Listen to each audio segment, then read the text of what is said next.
Good morning. I said I was going to make this video on the opening move of chinto. And so whenever I do bunkai, or what I call bunkai 101, a basic movement, I always cover what they call habitual acts of physical violence. And there's a lot of them, but there's the four main ones. Number one is overhand right. The probability of somebody striking you with an overhand right is high. There's a very good chance more people are right-handed than left-handed.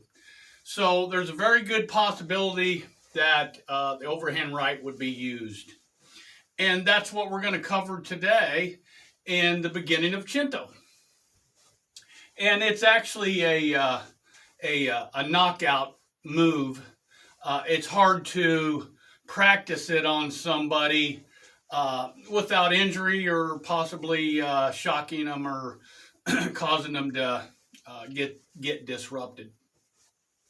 So what they do is we can do that same move without a partner, aka kata. So what we're going to do is cover that beginning move. And the way that I do is I shift back and do this, like an X. It's not a block. In most of the system of Ishinryu, and I'll give you a quick definition of a block and a strike. A block is you're absorbing. You're holding your hand up, waiting, and something's going to hit it.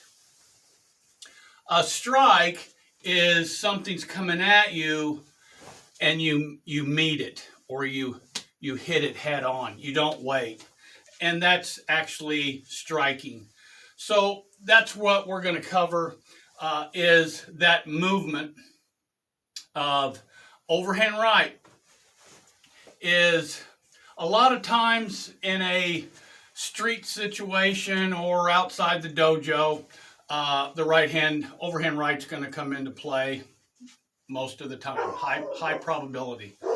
Sorry for my dog barking. They have so let's go ahead and cover it. And so as the person comes up for the overhand right, I'm going to shift back into Niko Ashidashi, or a reverse catch stance, and strike that movement coming over. Of course, I don't train to fight a professional fighter. I train for the average person. So the person that's average, they're gonna start doing this because they're not trained. So what we're going to do is cover that. Give me one second where I can see what the heck's going on with this dog. Stop it. Sorry about that. And so what we do is overhand right comes up. We block. So you know what's coming. You already know it. The guy's going to be doing something like that. I don't train against a professional fighter. I train against the average Joe on the street. So this covers it. Kata does not cover to train against a professional fighter. That's sport fighting. So what we're going to do is cover against the average guy on the street. So he comes in with the overhead right, you shift back or come back into a kind of a receiving, if you will, but I'm not blocking it, even though I am stopping the contact, but I'm striking that overhand right. So as I come here, you know what's coming. This one's coming next. Boom, boom. So there, you're in this move here before you actually come to this, what people call an X block or whatnot. It's not an X block. I even had somebody tell me it was your sights getting set up. Delete that stuff. So what we're at is here, overhand right, the left's coming. So I'm going to take this hand here and hit it into the occipital ridge of the back of your head, like a ridge hand. And I'm hitting the back of your head. Kind of like what you see in the video here. I'm hitting to the back of the head. That ridge line right along the skull, I'll call the occipital ridge. Here, and then here, this hand here, my right hand, I'm going to come right over the top into the oblique or the temple. So you're doing a move like this, together. Boom, boom.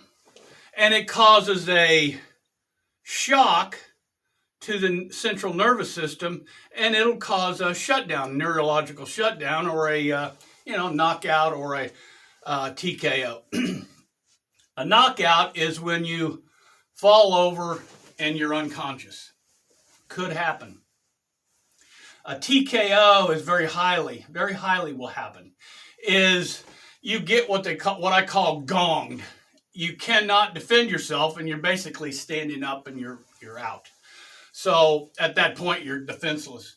But we're covering this movement here. So that's basically a beginning technique of chinto. So you come back, you're doing this movement right here. So when I do the kata, you notice I'm right in line. I don't do it like this. I don't do it like this. I do it right, straight on. But I'm not blinding myself. And I can see in between my hands, but it's not a block.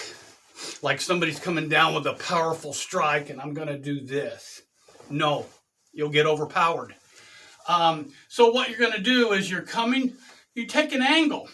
Like everything's done at an angle on chinto. Here's a training tip. Take a rope or a string or whatnot and string it from one side of the room to the other on an angle. And your body should never leave that string. You should always stay on that line. That's where the kata was designed for, is that straight line. Chinto. So that is the bunkai that I teach for the very beginning of the move of chinto. And of course you go through the rest of it, but I'm only covering this. It would take much, much longer to cover the whole kata. And I always start off with a basic bunkai that's effective. That'll work on anyone, not just your students, not just a skinny guy, but anyone. Anyone where you hit them at the same time, you're going to get a reaction. And that is what we want. I'm not trying to win. I'm just trying to survive. So if I can disrupt you and get away, well, that's my strategy. I'm not going to sit there and try to continue to fight you when I don't have to. It's only when I don't have any choice or my back's against the wall. There's no path of egress. There's no escape. So at that point, then you have to defend yourself. So this is the beginning move of chinto. I hope it helps you. And even if you see it, and let's say you don't like it, you can always use that as a reference. I always have variations to everything, at least 3 variations. You have to have variations of every technique in kata. It has to be for adaptability. No sequence is going to follow a fight. I mean, it's just not going to happen. So you have to be able to adapt. You have to be able to take these different techniques out of your toolbox and use them instinctively as needed, hopefully if you practice enough.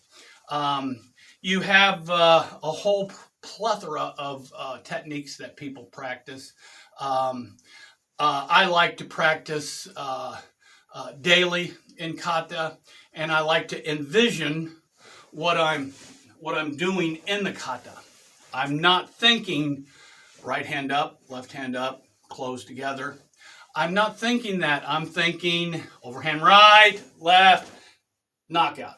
That's what I'm thinking when I do the kata. That's what I see. So you have to have vision in the kata to have it kind of like come to life or make sense. And in between these sequences, they have transitional movements. So the sequences are held together by transitions. So that's my definition of that opening move. So you're hitting the occipital, the oblique, or the temple, and you could come down on the collarbone. That's a variation, but you could play with this technique, if you will. If you practice it on somebody, you got to be kind of careful because you can kind of disrupt them a little bit. I don't recommend it doing it on anybody small or young, but if you've got somebody about the same age or whatnot that wants to kind of like, there's always one in the dojo. Yeah, can you try that on me? Yeah, go ahead and kind of tang them a little bit, and you will get a reaction. Guaranteed, 100%. Ridge hand, and I always kind of like to use this little knuckle right here. Even though it says ridge hand, I always focus right on that knuckle. So I'm hitting right at the back of that ridge line of the skull called occipital ridge. So I'm hitting that from here to here. So I'm using my tendon or my hip rotation. I can't just go here. That's not going to be enough. I have to use my body to whip that hand around.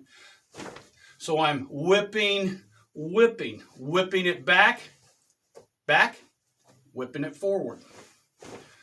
It's done at the same time, simultaneously. What I call mofutore. But we can cover that at a later date. So I hope this helps you. Have a good day. Hi.